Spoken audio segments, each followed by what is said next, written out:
প্রিয় দর্শক সবাইকে স্বাগত জানাচ্ছি এনটিভি নিয়মিত স্বাস্থ্য বিষয়ক আয়োজন স্বাস্থ্য প্রতিদিন অনুষ্ঠানে। আপনাদের সাথে আছি আমি ডাক্তার সামিউল আওয়াল স্বাক্ষর। প্রতিদিনের মতো আজও আমরা একটি গুরুত্বপূর্ণ বিষয় নিয়ে কথা বলবো। আজ আমাদের আলোচনার বিষয় এন্ডোমেট্রিওসিস। এই গুরুত্বপূর্ণ বিষয়টি নিয়ে আলোচনা করবার জন্য আজ আমাদের সাথে স্টুডিওতে রয়েছেন একজন বিশেষজ্ঞ চিকিৎসক। চলুন দর্শক, অনুষ্ঠানের শুরুতেই পরিচিত হয়ে আসে আমাদের আজকের অতিথির সাথে।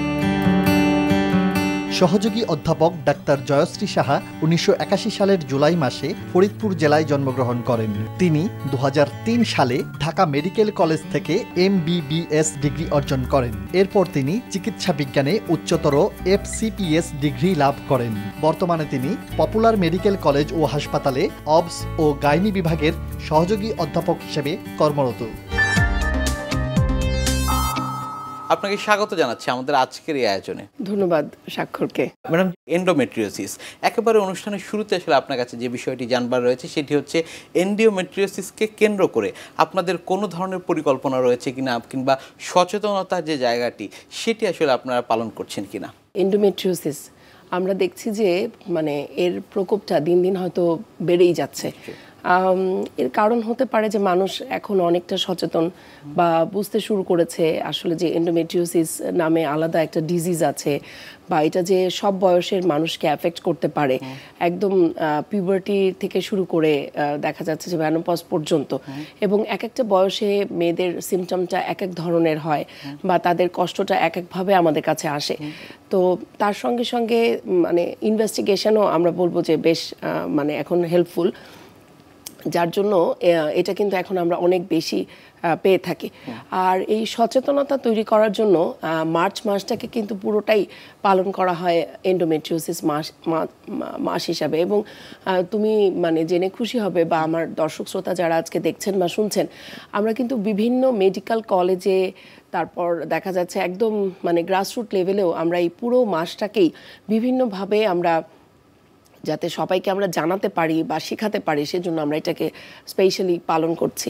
এবং এই প্রোগ্রামটার আসলে উদ্দেশ্য হলো যে রোগের লক্ষণ সম্পর্কে সবাইকে জানানো, এবং এটার যে ট্রিটমেন্ট আছে বা একটু সচেতন হলেই তারা যে চিকিৎসা নিয়ে এই রোগ থেকে ভালো থাকতে পারেন বা অ্যাটলিস্ট তার কমপ্লিকেশনসগুলো অ্যাভয়েড করতে পারেন, সেটা সবাইকে ইনফর্ম করা।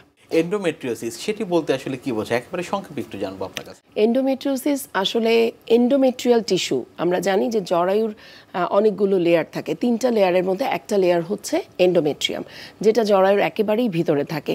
কিন্তু বিভিন্ন কারণে দেখা যায় যে এই এন্ডোমেট্রিয়াম লেয়ারটা যখন জরায়ু ছাড়া জরায়ুর বাইরে অন্য কোথাও প্রতিস্থাপিত হয়, তখন এটাকে আমরা বলি আসলে এন্ডোমেট্রিওসিস। অর্থাৎ এটা একটা অস্বাভাবিকভাবে এন্ডোমেট্রিয়াল টিস্যুগুলো শরীরের অন্য কোনো জায়গায় এটা বাড়তে থাকে, সেটাকেই আমরা বলছি এন্ডোমেট্রিওসিস। বর্তমান বাংলাদেশ প্রেক্ষাপটে এই রোগীর সংখ্যা কেমন দেখছেন? এন্ডোমেট্রিওসিস আমি শুরুতেই বলছিলাম যে আগে হয়তো লোকজন খুব বেশি জানতো না বা সচেতন ছিল না, অথবা এটার যে ডায়াগনোসিসের ওয়ে আল্ট্রাসাউন্ড এটা খুব বেশি অ্যাভেলেবেল ছিল না, যার জন্য আগে হয়তো বা এই রোগটা ছিল কিন্তু তেমনভাবে প্রকাশ হয়নি বা আমরা পাচ্ছিলাম না। কিন্তু ইদানিংকালে এটা কিন্তু বেশ ভয়াবহ আকার ধারণ করেছে। এবং এন্ডোমেট্রিওসিস কিন্তু কোনো ক্যান্সার না, কিন্তু ক্যান্সারের থেকে এটা কোনো অংশে কম না। বাট কারণ হলো যে এটা হলো একটা প্রগ্রেসিভ ডিজিজ। আমরা বলি আস্তে আস্তে আস্তে আস্তে এটা স্প্রেড করতে থাকবে, অথবা তার দেখা যাচ্ছে যে প্রেগনেন্সি হবার ক্ষমতাটা অথবা তার ইনফার্টিলিটির কারণ এগুলো হয়ে দাঁড়াবে, যার জন্য দেখা যাচ্ছে যে এন্ডোমেট্রিওসিসটা কিন্তু এখন আমরা বেশ অনেক পরিমাণেই পাচ্ছি। কোন বয়সীদের ক্ষেত্রে এটি বেশি দেখছেন? এন্ডোমেট্রিওসিস আসলে বিভিন্ন বয়সে বিভিন্ন প্রেজেন্টেশন নিয়ে আমাদের কাছে আসে। যেমন দেখা যাচ্ছে যে মাসিকের সময় প্রচণ্ড পেটে ব্যথা, আমরা যেটাকে বলি ডিসমেনোরিয়া। হয়তো কম বেশি ব্যথা সবারই হয়, বিশেষ করে যখন মেয়েদের প্রথম মেনস্ট্রুয়েশন হয় বা মাসিক শুরু হয়, এবং বাড়িতে হয়তো মেয়েটা যখন তার মা অথবা বড় বোন বা কাছের মানুষটাকে জানায় যে আমার পিরিয়ডের সময় ব্যথা হচ্ছে, হয়তো তাকে অনেকটাই নেগলেক্ট করা হয়, বলা হয় যে এরকম ব্যথা তো আসলে হবেই, মাসিকের সময় ব্যথা হওয়াটাই স্বাভাবিক। কিন্তু তার যে ওভারিতে সিস্ট থাকতে পারে বা এন্ডোমেট্রিওসিস প্রবলেমটা হচ্ছে, এটার ব্যাপারে খুব বেশি গুরুত্ব আসলে কেউ দিতে চায় না বাড়ির লোকজন, যার জন্য দেখা যাচ্ছে হয়তো অনেক সময় ডায়াগনোসিস করতে একটু দেরি হয়ে যায়। বিশেষ করে দেখা যায় যে মায়েরা যখন এই বয়সে স্কুল গোয়িং এজ যদি মেয়েরা আমাদের কাছে আসে, মায়েরা এসে বলে যে সে হয়তো স্কুল কামাই করছে, তার এক্সাম বাদ চলে যাচ্ছে, প্রচণ্ড পেটে ব্যথা, এবং এই কয়েকদিন হয়তো সে তেমন কিছুই করতে পারছে না, বিছানা থেকে উঠতে পারছে না ব্যথায়, অথবা দেখা যাচ্ছে তার মানে গুরুত্বপূর্ণ কাজগুলো বাদ হয়ে যাচ্ছে। এই যে ডিসমেনোরিয়া, নিশ্চয়ই এটা কিন্তু রিপ্রোডাক্টিভ এইজের মেয়েরাও আমাদের কাছে এই ডিসমেনোরিয়া নিয়ে আসে। আবার অনেকে দেখা যাচ্ছে হয়তো বিয়ের পরে বাচ্চার জন্য ট্রাই করছে কিন্তু কনসিভ করতে পারছে না, অর্থাৎ ওই বয়সে আমরা পাচ্ছি ইনফার্টিলিটি বা সাবফার্টিলিটি।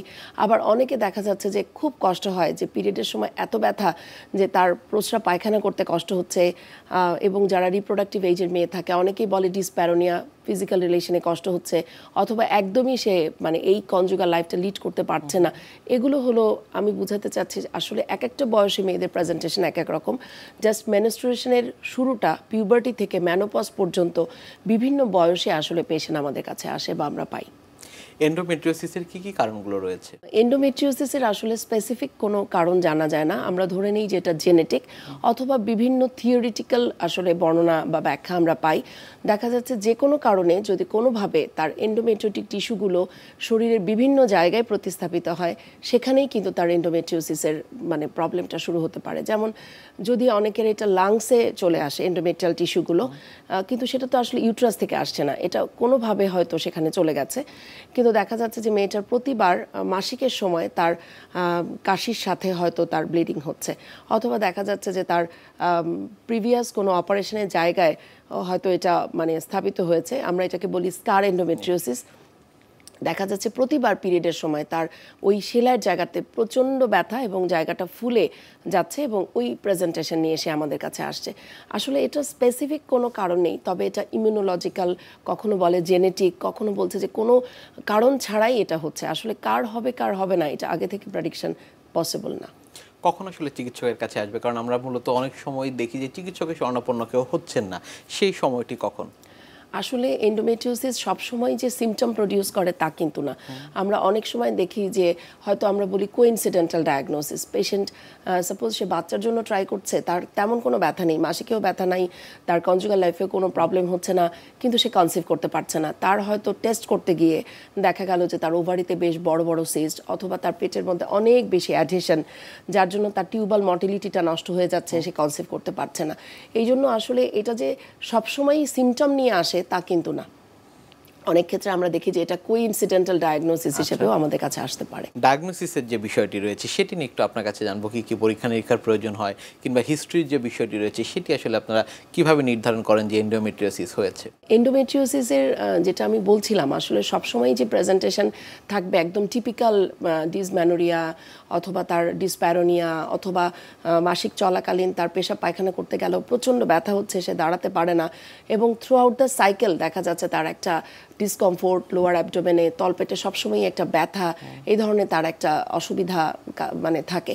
এবং এইসব মেয়েদের কিন্তু দেখা যায় যে মানে পিরিয়ড ভালো হওয়ার পরেও মানে ব্যথাটা প্রচণ্ড রকম ব্যথা সে ফিল করে, এবং তার কাজের মানে ক্ষেত্রটাও তার কাছে লিমিটেড হয়ে যাচ্ছে, যে স্কুল গোয়িং এজে সে হয়তো স্কুলে যেতে পারছে না, অফিসের থেকে ছুটি নিতে হচ্ছে, বা তার কলিগদের হেল্প নিতে হচ্ছে। এই যে একটা অস্বস্তিকর ব্যথা, এটাই হলো মানে মেইন কনসার্ন। এছাড়াও আমি যেটা বলছিলাম যে ইনফার্টিলিটি, হয়তো দেখা যাচ্ছে এদের কিন্তু প্রগনোসিসও খুব ভালো না, মানে দেখা যাচ্ছে আমরা শুধু অপারেশন করে দিলাম, এটা কিন্তু রিকার করার খুব বেশি চান্স থাকে। এবং দুঃখজনক হলেও সত্য যে আসলে পেশেন্টরা যখন মেডিসিন খায় তখন ওরা কিন্তু ভালো থাকে, এবং একটু ভালো হয়ে গেলে দেখা যায় ওষুধটা বন্ধ করে দেয়, এটা আবার রিকার করে।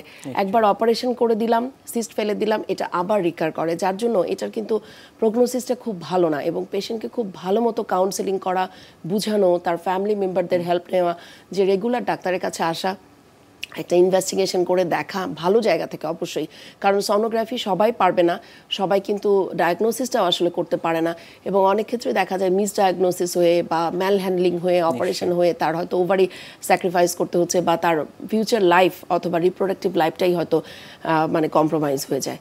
ম্যাডাম, কাউন্সেলিং এর বিষয়টি আপনি বলছিলেন, সেটি কিভাবে নির্ধারণ করে থাকেন? কাউন্সেলিং এর ব্যাপারটা হচ্ছে আমরা যখন একদম মানে ছোটবেলায় যখন আমরা স্টুডেন্ট লাইফে কেবল পড়াশোনা শুরু করি, আমরা জানতাম যে পেশেন্টদেরকে এইভাবে বলা হয় যে যদি কারো ডায়াগনোসিস হয় এন্ডোমেট্রিওসিস বা চকলেট সিস্ট, তাকেই ডাক্তার হয়তো অ্যাডভাইস করে দিচ্ছেন যে তাড়াতাড়ি বিয়ে শাদী করো এবং তাড়াতাড়ি বাচ্চা নাও। নিশ্চয়ই। কিন্তু এখনকার সময় মেয়েরা কিন্তু এটা মানতে রাজি না।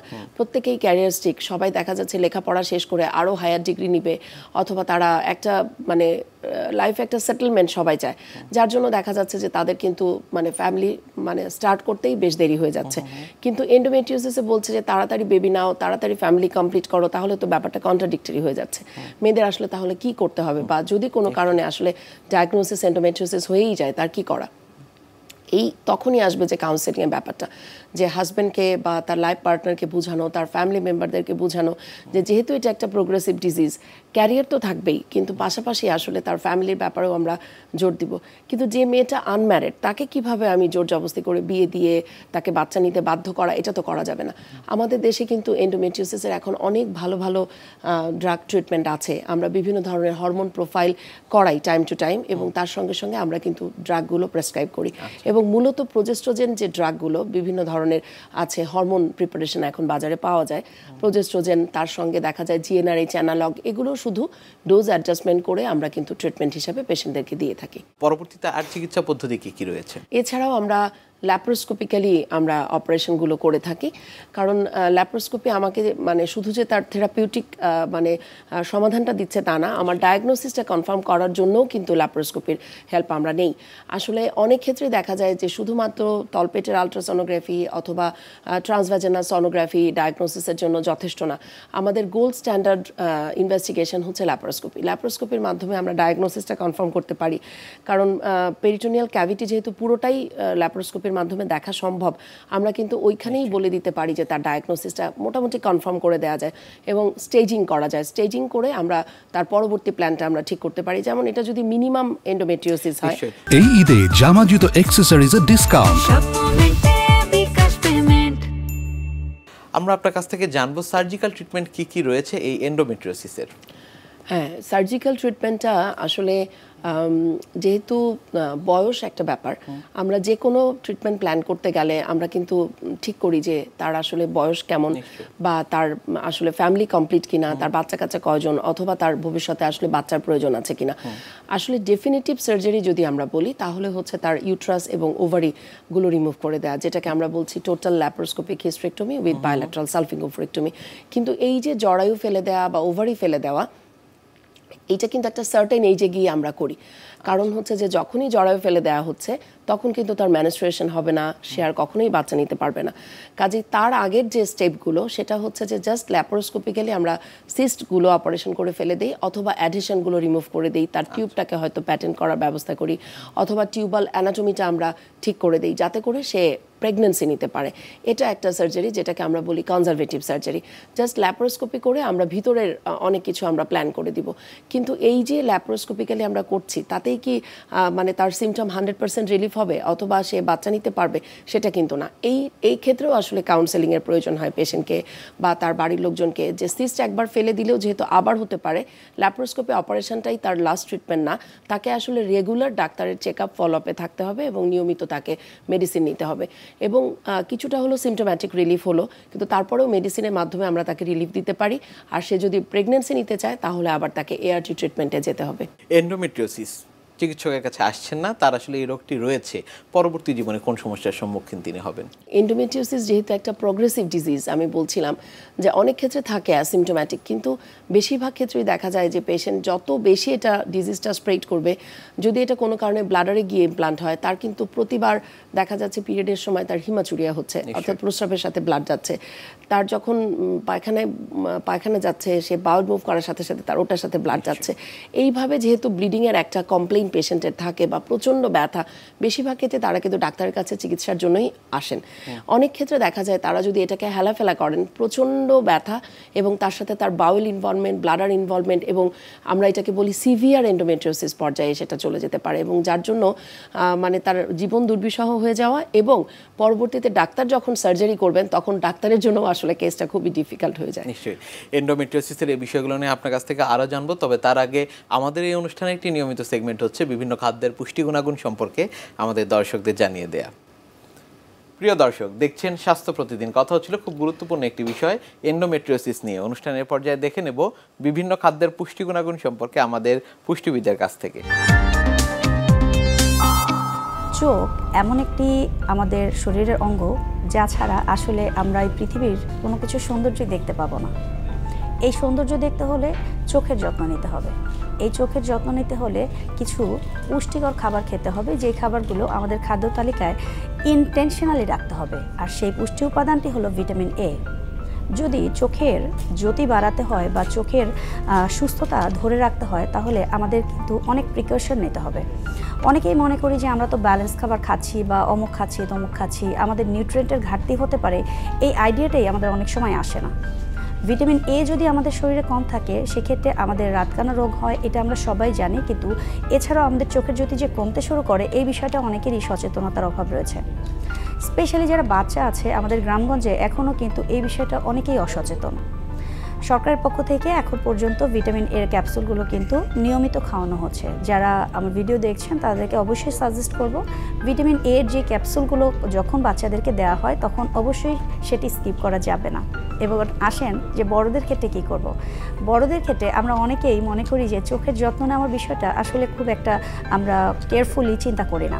আমাদেরকে চিন্তা করতে হবে চোখ ভালো রাখতে হলে অবশ্যই নিউট্রিশনালি আপনাকে ব্যালেন্স রাখতে হবে ভিটামিন এ অ্যান্ড রেটিনল জাতীয় খাবারগুলো। সো এগুলো কী জিনিস? এগুলো আমাদের ভিটামিন এ কন্টেনিং ফুড পাওয়ার জন্য বেসিক্যালি অনেক দূর দূরান্ত যেতে হয় না। আমাদেরকে একটু চিন্তা করতে হবে একটু কালারফুল খাবার খাওয়া, যেরকম লাইক আপনি আপনার ভেজিটেবল হিসেবে অবশ্যই খাদ্য তালিকায় রাখতে পারেন ক্যারটস। গাজর হলো এমন একটা ব্যাপার যে আমরা সবজি যেটা আমরা সবসময় কিন্তু পাচ্ছি, একটু এক্সপেন্সিভ মনে হলে একটা মিক্স সবজির সাথে মিক্সড করে নেন। যদি আপনি কয়েকটা সবজি মিলিয়ে যদি অল্প করে ক্যারটস নিতে পারেন তাহলে কিন্তু ভিটামিন এ আপনি পেয়ে যাচ্ছেন। আর এগুলো যেহেতু ফ্যাট সলিবল ভিটামিন, এগুলো আমি সাজেস্ট করব কাঁচা না খেয়ে অবশ্যই একটু কুক করে খান। কুক করে খেলে আপনার যে ভিটামিন এ এটি বডিতে অ্যাবজর্পশনের জন্য বেশ ভালো কাজ করবে। আমরা ছোট মাছকে আজকাল ভুলেই যাচ্ছি। বড় বড় রেস্টুরেন্টে বড় বড় মাছ খেয়ে আমরা ছোট ছোট মাছের যে নিউট্রিয়েন্টগুলো আছে এটি ভুলে যাচ্ছি। ছোট মাছগুলো মলা, ঢেলা, কাচকি মাছ এগুলো আজকাল হারিয়ে যাচ্ছে আমাদের দেশ থেকে। যদি আপনারা এই ধরনের ভিটামিন এ কন্টেনিং ফুডগুলো কোথায় পাবো চিন্তা করেন তাহলে খুব এক্সপেন্সিভ কোনো কিছুই নিতে হবে বলে আমি মনে করছি না। অবশ্যই খাদ্য তালিকায় সপ্তাহে 2 দিন 3 দিন ছোট মাছ রাখুন। ছোট মাছ রাখলে চোখের যত্নের জন্য আপনাকে আর খুব একটা ভাবতে হবে না। খাদ্য তালিকাকে একটু কালারফুল রাখলে আমরা কিন্তু সবসময় সকল ধরনের নিউট্রিয়েন্ট একসাথে পেয়ে যাই। সো খাবারটাকে একই রকম খাবার না খেয়ে একটু ডিফারেন্ট আনুন, বৈচিত্র্যময় আনুন। যত ডাইভার্সিটি হবে ততই কিন্তু খাদ্য তালিকাটা এনরিচ হবে। আপনি নিউট্রিশনালি কিন্তু ব্যালেন্স থাকতে পারবেন এবং কোনো বাড়তি নিউট্রিয়েন্টের জন্য আপনাদেরকে কোনো আলাদা করে সাপ্লিমেন্ট নিতে হবে না। এই সাপ্লিমেন্টের সাথে আপনি ইনক্লুডেড না হতে চাইলে প্রত্যেক দিন খাদ্য তালিকাকে ব্যালেন্স নিউট্রিশন নিয়ে আসতে হবে। এন্ডোমেট্রিওসিস এটি প্রতিরোধে কি কি করণীয়? এন্ডোমেট্রিওসিস সম্পর্কে সচেতনতা তৈরি করা, বুঝানো, এবং আমি যেহেতু বলছিলাম যে এটা ফ্যামিলিয়াল ডিজিজ বা জেনেটিক একটা ইস্যুস থাকে, কাজেই যখনই কোনো মেয়ের আসলে ম্যানস্ট্রুয়েশন হবার পরপর সে যখন পিরিয়ডের ব্যথার কথা কমপ্লেন করে, আমার মনে হয় তখনই যদি তার বাড়ির লোকজন, তার বাবা মা একটু ডাক্তারের শরণাপন্ন হন, অ্যাটলিস্ট একটা আলট্রাসোনোগ্রাফি করে দেখেন যে তার আসলে ওভারিতে কোনো সিস্ট আছে কিনা, নাকি এটা প্রাইমারি ডিসম্যানোরিয়া, তাহলে কিন্তু তার জন্য ট্রিটমেন্টটা অনেক ইজি হয়ে যায়। আসলে প্রিভেনশন করাটা কঠিন এখানে, কিন্তু জাস্ট মানে সতর্কতা তৈরি করা এবং সময় মতো ডাক্তারের কাছে যাওয়া, সময় মতো চিকিৎসা নেওয়া এবং ডিজিজটাকে আর বাড়তে না দেয়া, যাতে করে তার ফিউচার লাইফটা হ্যাম্পার না হয়, তার প্রেজেন্ট লাইফে সে ভালো মতো মানে তার রেগুলার অ্যাক্টিভিটিসগুলো সে চালিয়ে যেতে পারে, সেটার দিকে খেয়াল করা। অর্থাৎ সচেতনতার যে জায়গাটি সেটি সুদৃঢ় হতে হবে।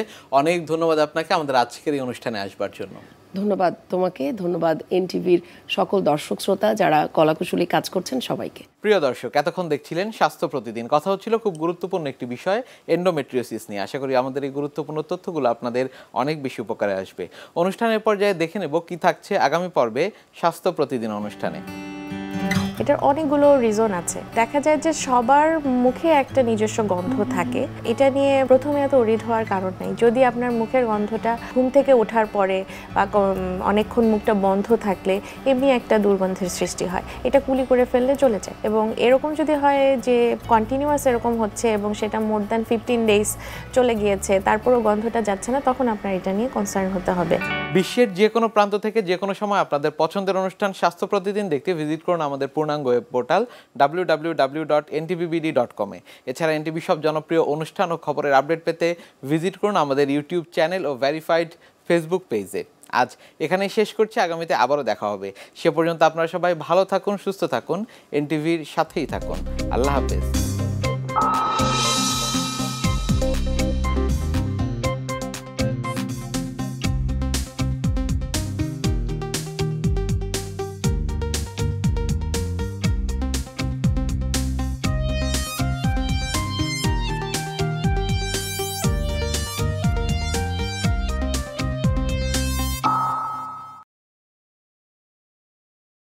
এই ঈদে জামা জুতো অ্যাক্সেসরিজের ডিসকাউন্ট।